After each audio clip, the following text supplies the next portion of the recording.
नमस्कार. आज मी बनवते उपवासाचं पटकन होणारं थालीपीठ. चला तर मग इथे मी केडी नॅचरल्स यांची घरगुती उपवास भाजणी आणली आहे आणि त्यापासून मी हे थालीपीठ बनवणार आहे. या भाजणीची टेस्ट मला आवडली आहे, त्यामुळे मी विचार केला चला तुमच्यासोबत मी शेअर करते, कारण करायला अगदीच सोपी आहे. हे 200 ग्रॅमचं पाकीट आहे.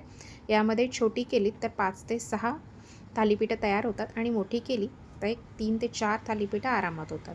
यामध्ये अगदीच काहीही न घालता अगदी साधं पाणी मी इथे घेतलेलं आहे, कोमट पाणी वगैरे काही घेतलेलं नाही आहे. माझ्यापुरतीच करायची असल्यामुळे मी फक्त 2 थालीपीठं होतील इतकंच पीठ याच्यामध्ये घेतलेलं आहे आणि अगदी साधं पाणी घालून आपण नॉर्मल थालीपीठाचं पीठ मळतो तसं हे मी मळून घेणार आहे. तुम्हाला हवं तर यामध्ये तुम्ही उकडलेला बटाटा, रताळं, दाण्याचं कूट वगैरे सगळं घालू शकता, पण मला हे असंच आवडतं. त्यामुळे मी इथे पीठ मळून घेतलं आणि 10 मिनटासाठी ठेवलं होतं.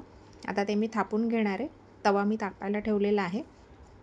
नेहमीसारखं आपण जसं थालीपीठ थापतो तसा एक ओला रुमाल मी इथे करून घेतलेला आहे आणि पाण्याचा हात घेऊन आपल्याला थालीपीठ छानपैकी पातळ थापून घ्यायचं आहे. खिचडी खायचा कंटाळा येतो, काही जणांना पचत नाही आणि हे पोटभरीचंही होणार आहे आणि पटकनही होणार आहे, कारण याच्यामध्ये अगदीच काही जरी तुम्ही नाही घातलं तरी सगळं काही या भाजणीमध्ये आहे, अगदी मीठ आणि तिखटसुद्धा. सो आपल्याला काहीही त्याच्यामध्ये वरून घालायचं नाही आहे.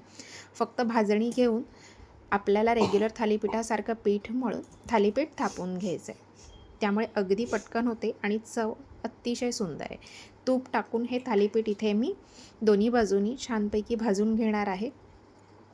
अगदी क्विक, म्हणजे जसं नेहमीचे आपले थालीपीठ करायलाही वेळ लागतो, कारण बाकी सगळं चिरून वगैरे टाकायला, यातही काही प्रकार नाही आहे. अगदी पटकन आणि छान असं थालीपीठ आपलं 10-1 मिनटामध्ये तयार होतं. आणि हे आपण अगदीच शेंगदाण्याची चटणी, ओल्या खोबऱ्याची चटणी, पण सगळ्यात जास्त छान हे दह्यासोबत लागतं. मला तरी दह्यासोबत आवडतं. तुम्ही कशाही सोबत खाऊ शकता. आणखीन एक महत्त्वाची गोष्ट, हे अगदी छान मऊ राहतं, नंतर चिवट होत नाही. अगदी तासभर राहिलं, 2 तास राहिलं तरी ॲज इट इज असंच राहणार आहे. काहीही त्याची टेक्स्चर त्याचं बदलणार नाही आहे.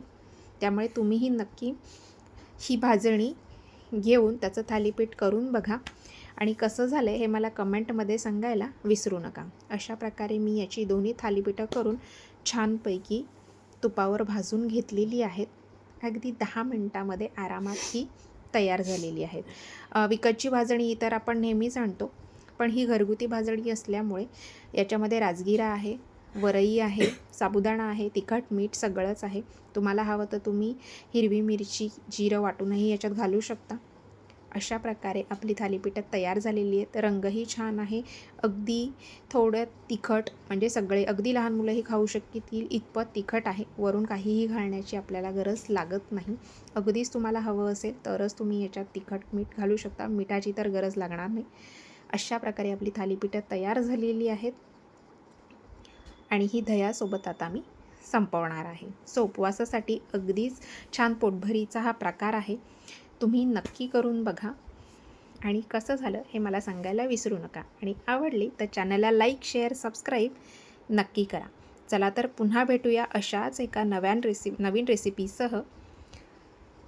तोपर्यंत बाय बाय आणि व्हिडिओ संपूर्ण पाहिल्याबद्दल धन्यवाद.